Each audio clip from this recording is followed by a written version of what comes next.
દાતાના પાલડિયા ગામે જે આખી ઘટના બની હતી તે ઘટનાને લઈને આજે કોંગ્રેસ દ્વારા દાતા એસડીએમ ઓફિસ પર મોટો ધરણાનો કાર્યક્રમ રાખવામાં આવ્યો છે. ત્યારે વડગામના ધારાસભ્ય જિગ્નેશ મેવાણી પણ આ ધરણાના કાર્યક્રમમાં પહોંચવાના છે. ત્યારે જિગ્નેશ મેવાણી જોડે સીધી વાત કરીએ. જિગ્નેશભાઈ, આજે જે ધરણાનો કાર્યક્રમ છે, આખી ઘટના તમને અત્યાર સુધીમાં શું જાણવા મળી? બેસિકલી જંગલ જમીનનો કોઈક વિવાદ છે અને મારું એટલું જ કહેવું છે, જે પણ વિવાદ છે દલીલ ખાતર જંગલ વિભાગ એ સાચું છે, દલીલ ખાતર, અથવા તો આદિવાસી સમાજના ભાઈઓ સાચા છે. બેમાંથી જે પણ સાચું છે, બંને પરિસ્થિતિમાં આ જે ઘટના બની એ નહોતી બનવી જોઈતી. બીજું, જે પોલીસ કર્મચારીઓને માર પડ્યો, એમનું ઉપર હુમલો થયો અને પીઆઈ ગોહિલને તો અતિ ગંભીર ઈજા થઈ, એને હું બિલકુલ વખોડું છું. પણ નવા જે ફૂટેજ મીડિયા સમક્ષ જાહેર થયા છે એમાં જંગલ વિભાગ અને પોલીસ દ્વારા આદિવાસી સમાજને પણ મારવામાં આવ્યો હોવાની વાત સ્પષ્ટ દેખાય છે. આવી સ્પષ્ટ ફરિયાદ આદિવાસી સમાજની પણ છે. તો સામાન્ય રીતે તમે મારી પર 2 લાકડીના ફટકા વીંજ્યા હોય મારી ઉપર, અને મેં પણ તમારી પર વીંજ્યા હોય, તો ક્રોસ ફરિયાદ થાય. આ બહુ બેસિક વસ્તુ છે. તો બનાસકાંઠાના જિલ્લા કલેક્ટર શ્રી, પોલીસ વડા અને રાજ્યની સરકારનું જો એવું સ્ટેન્ડ હોય કે પોલીસ કર્મચારી અને જંગલ વિભાગના લોકોએ માર જ ખાધો છે, આદિવાસી ભાઈઓને તું પણ નથી કીધું, ધોલ ધપાટ પણ નથી કરી, એવું કહી દે તો એ ફરિયાદની વાત જ મૂકી દઈએ. પણ પોલીસ તંત્ર, જંગલ વિભાગ અને પ્રશાસન, રાજ્યની સરકાર બહુ સારી રીતે જાણે છે, આખું બનાસકાંઠા જાણે છે કે આદિવાસી સમાજના ભાઈઓના પણ ઘર તોડ્યા, વિવાદિત જમીનમાં રોપા રોપવાની કોશિશ કરી અને એમને માર્યા પણ છે, ખૂબ માર્યા છે. તો પોલીસને માર પડી અને પોલીસે પણ માર્યા, તો બંને પક્ષે ગુનો દાખલ થવો જોઈએ. આ મુદ્દા નંબર 1. મુદ્દા નંબર 2, કોઈ પણ આદિવાસી સમાજના વ્યક્તિને દાજ કાઢીને ટાર્ગેટ કરવામાં ન આવે. પોલીસ માટેની જેમ પૂરી સંવેદના, એમ આદિવાસી સમાજના ભાઈ બહેનો, જે ભારતીય સમાજનો, ગુજરાતનો અતિ પછાત, અતિ શોષિત વંચિત વર્ગ છે, એના માટે સવિશેષ સંવેદના. મુદ્દા નંબર 3, આ પ્રશ્ન આવ્યો કેમ કે જંગલ જમીનના દાવા હજી વિવાદિત કેમ છે? ફોરેસ્ટ રાઇટ્સ એક્ટ તો કોંગ્રેસ પાર્ટીએ બનાવીએ 1.5 દાયકો થયો, તો ગુજરાતમાં 52% જેટલા દાવાઓ હજી પડતર કેમ છે? બનાસકાંઠા જિલ્લાનું જંગલ વિભાગ, બનાસકાંઠા જિલ્લાનું કલેક્ટર તંત્ર આ જંગલ જમીનના દાવાઓનો નિકાલ કરી દીધો હોત તો કદાચ આવી પરિસ્થિતિ ઊભી થઈ ન હોત. એટલે હજી રાજ્યની સરકારે અને બનાસકાંઠા જિલ્લા પ્રશાસને, જંગલ વિભાગે ખાસ જે ધડો લેવાનો છે એ છે, આ ઘટનામાંથી જે સબક લેવાનો છે એ છે કે આદિવાસી સમાજના ભાઈ બહેનોની સામે એવો ઉશ્કેરાટ ન કરીએ કે છૂટા તીર આવે. અને હા, છૂટું તીર મારવું એ તમે ગમે તેટલા સાચા હો તો પણ યોગ્ય નથી. હું વાયોલન્સને કોઈ દિવસ જસ્ટિફાઈ નથી કરતો, પણ આદિવાસી સમાજની જે લાગણી છે એ પણ આપણા જંગલ વિભાગ અને પોલીસ પ્રશાસન અને રાજ્યની સરકારે તમારે મારે સમજવી પડશે. બીજું, તમારા તમામ દર્શક મિત્રો માટે, કે જ્યારે સરકાર નામનો શબ્દ અસ્તિત્વમાં નહોતો, જ્યારે કલેક્ટર અને ડીએફઓ નામના શબ્દ અસ્તિત્વમાં નહોતા, ત્યારે પણ જંગલ હતું અને ત્યારે પણ આદિવાસી હતા. આ જ આદિવાસી સમાજ એ જંગલના સાચા રખેવાળ છે. જંગલ વિભાગ અને પ્રશાસન તો ખાલી ધાક જમાવે છે પ્રોટેક્શનના નામે. અને બીજું, લાકડાની ચોરી, ખનનની ચોરી, મનરેગાના નામે એક જગ્યાએ બનેલું કામ જંગલ વિભાગમાં બીજી વખત બતાવવું, એમાં નાણાંની ઉઠાંતરી, અનેક પ્રકારની ઇલીગલ જમીન એન્ક્રોચ કરેલી જે ભાજપના માણસોએ, ઇન્ક્લુડિંગ મારા વિધાનસભામાં 4-5 મહિનાથી મેં કહી રાખેલું છે કે આ ટુકડામાં ઇલીગલ એન્ક્રોચમેન્ટ થયેલું છે, ઘોડ હાથીદ્રાના બેલ્ટમાં. તાકાત નથી જંગલ વિભાગની, ત્યાં 4 મહિનાથી મંજીરા વગાડે છે. રાઈટ? તો તમને આટલું બધું ડેસ્પરેશન હોય, આટલું બધું પાવર હોય કે બધા જંગલ જમીનના કબજા જે અવૈધ જણાતા એ ખાલી કરાવી દઈએ, તો તમને 50 પોકેટ બતાવું, ત્યાં ખાલી કરો.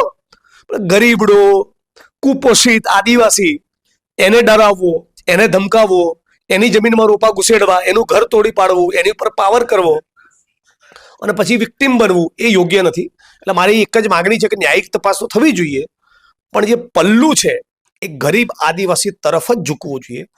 જંગલ વિભાગના, પોલીસ વિભાગના બધા જ કર્મચારી ખોટા એવું બિલકુલ કહેવા નથી માંગતો. એમને બહુ સ્પષ્ટપણે વાગ્યું છે એમના માટે મારી પૂરી સહાનુભૂતિ, પૂરી સંવેદના, લાગણી છે. એમને પણ ન્યાય મળવો જોઈએ. પણ આદિવાસી ભાઈઓને પણ માર્યા છે. એ મારવાનું કૃત્ય સાચું હતું કે ખોટું હતું, એમાં તો નિયમ બહુ સ્પષ્ટ છે. તમે ગમે તેટલા ખોટા છો, મારો તમારી પર હુમલો કરવાનો કે મારવાનો કોઈ અધિકાર નથી. એક મિનિટ, તમે એમ કહો છો કે આદિવાસી ભાઈઓને પણ વાગ્યું છે, 100% આદિવાસી ભાઈઓને વાગ્યું છે, પણ હજી સુધી એ લોકો ક્યાંય કોઈ દવાખાનામાં કોઈ સારવાર માટે નથી નીકળ્યા. બીજી વસ્તુ, આ જ બાબતે પોલીસ તંત્રમાં એસપીને, ડીવાયએસપીને અનેકવાર પૂછવામાં આવ્યું કે ભાઈ 50 રાઉન્ડ ફાયરિંગ કરવામાં આવ્યા છે, સામે પક્ષે આદિવાસી સમાજમાંથી કોઈને વાગ્યું છે, તો એ લોકો સતત આ વાતને નકારી રહ્યા છે કે ભાઈ સામા પક્ષને કોઈને વાગ્યું નથી. જ્યારે આજે ત્યાં સ્થાનિક લોકો સાથે મુલાકાત કરી, ગઈકાલે બી મુલાકાત કરી હતી, ત્યારે બી એવી વાત હતી કે ભાઈ ત્યાંના સ્થાનિક લોકોને વાગેલું છે, લગભગ 30 થી 35 જણા છે તેમને વાગ્યું છે, પણ એ લોકો સામે કેમ નથી આવતા? આપણે કહું, આમ એક બહુ સ્વાભાવિક વસ્તુ છે. તીર કામઠાના પ્રહારના પગલે મારો કાન કપાતો રહી ગયો હોય, મને અતિશય બ્લીડિંગ થયું હોય, ખૂબ લોહી નીકળ્યું હોય, બીજા મારા સાથી પોલીસ કર્મચારીઓને પણ માર પડ્યો હોય, તો આખી પોલીસ માર જ ખાતી હશે? જંગલ વિભાગ અને એના અધિકારીઓ ચૂપ બેઠા હશે? ક્યાંક એમના તરફથી પણ વાયોલન્સ થયું હશે. ચલો દલીલ ખાતર એવું માની લઈએ કે પાછળથી થયું, તો પણ વાયોલન્સ તો પોલીસના પક્ષે પણ થયું. તો જે પણ જેનું સત્ય બહાર આવવું જોઈએ, એક 2-4 સારા નોન કરપ્ટ પ્રમાણિક અધિકારીઓની એક એસઆઈટીનું ગઠન થાય અને આખા પ્રકરણમાં એક ફેક્ટ ફાઇન્ડિંગનો રિપોર્ટ બહાર પડે. પોલીસ કર્મચારી અને જંગલ વિભાગની જે ભૂલ હોય એમણે સ્વીકાર કરવો પડે, આદિવાસી સમાજે સ્વીકાર કરવો પડે. પણ મૂળ વાત એ છે, તમારે જંગલ જમીન નથી આપવી આદિવાસીઓને, આ નહીં ચાલે. અને એટલે કાંતિભાઈ ખરાડી જે ડિમાન્ડ લઈને બેઠા છે, એમાં અમારો સાથ સહકારનો ટેકો રહેશે, પોલીસ માટેના કોઈ પણ પૂર્વગ્રહ વગર. અચ્છા, આપે કીધું તમારા મત વિસ્તાર જે છે જી. એની અંદર પણ આ રીતનું 1001 ઇનલીગલ કોના દ્વારા કરવામાં આવ્યું છે? એ ઘોડ અને હાથીદરા ગામના કેટલાક માથાભારે અસામાજિક તત્વો દ્વારા કરવામાં આવ્યું છે. અને જ્યારે ગંગાશરણ નામના એક ડીસીએફ હતા, એમણે મારી શુદ્ધ જાણકારી પ્રમાણે તમામ જમીનો ખાલી કરાવી હતી, તમામ. It is part of record. એ જ જમીનમાં એ જ માણસોનું ફરી દબાણ થઈ ગયું. આની મેં રજૂઆત કરે 4 મહિના થયા. હવે હું મારા સ્વભાવ મુજબ આવડી ચોપડાઈશ, પછી જ લાઈન ઉપર આવશે. પેલા પ્રેમથી કીધું, અરજી આપી, આવેદનપત્ર આપ્યા, વિનંતીનો ફોન કર્યો, બીજો ફોન કર્યો, ત્રીજો કર્યો, ચોથો કર્યો. 4 મહિનાથી વિનંતી કરું છું, મોહબ્બતની ભાષા નથી સમજતા.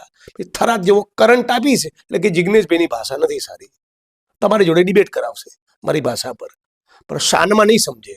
એટલે જંગલ વિભાગને પણ કહેવા માંગુ છું કે તમારામાં બહુ પાણી હોય તો તમને હું 5 ટુકડા બતાવું બનાસકાંઠા જિલ્લાના, એના દબાણો ખાલી કરીને બતાવો.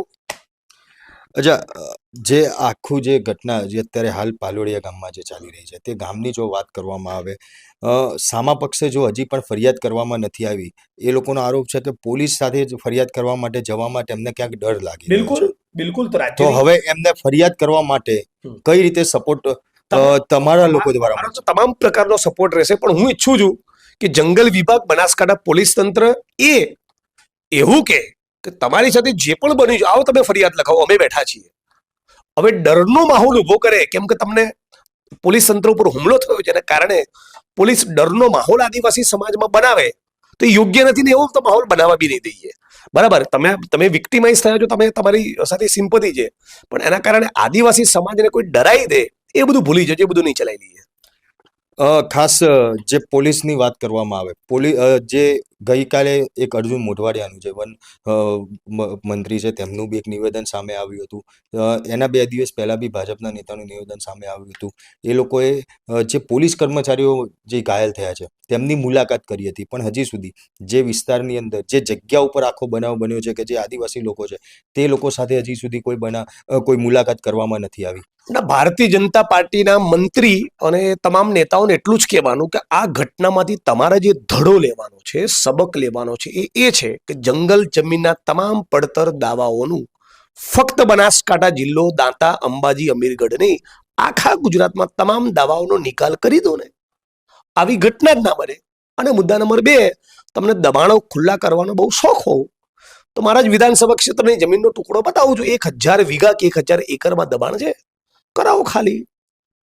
ભારતીય જનતા પાર્ટીના જે માણસો જંગલ જમીનમાં દબાણ કરીને બેઠા છે એનું લિસ્ટ જાહેર કરીએ. ગરીબ, કુપોષિત, મજૂરિયા આદિવાસી પર પાવર બતાવવાના બદલે જેને ચરબી ચડેલી છે, જેના સત્તાનો પાવર મગજમાં છે, એ ભારતીય જનતા પાર્ટીના નેતાઓના જંગલ વિસ્તારમાં જે દબાણ છે એ ખાલી કરીને બતાવો. ચૈતર વસાવા બી આ લોકોના સપોર્ટમાં આવ્યા છે, તો શું હવે ચૈતર વસાવાને બધા એક સાથે રહીને આ લોકોને ન્યાય અપાવવા માટે તમે કોઈ લડશો? જે પણ માણસનું જમીર જીવતું છે, જે પણ માણસને સત્યનો સાથ લેવો છે, જેને ન્યાયની વાત કરવી છે, બધા માણસોએ બોલવું જોઈએ. તમારા જેવા યુટ્યુબરે, જર્નલિસ્ટે, મારા જેવા ચૂંટાયેલા જનપ્રતિનિધિએ, ગુજરાતની આમ જનતાએ બધાએ બોલવું જોઈએ. પણ જંગલ જમીન આપવી પડશે. આ એક પ્રકરણના ઓઠા હેઠળ મૂળ જે વાત છે કે આદિવાસી સમાજ પીડિત છે, શોષિત છે, વંચિત છે, એ ભૂલી શકાશે નહીં. ખાસ કરીને ત્યારે કે બનાસકાંઠા જિલ્લા કલેક્ટર શ્રી એ જે મકાનમાં બેસે છે અને ધારાસભ્ય તરીકે હું જે વિધાનસભામાં બેસું છું, એ બંને મકાનના પાયામાં આજ આદિવાસી કડિયા મજૂરોનો લોહી અને પરસેવો છે.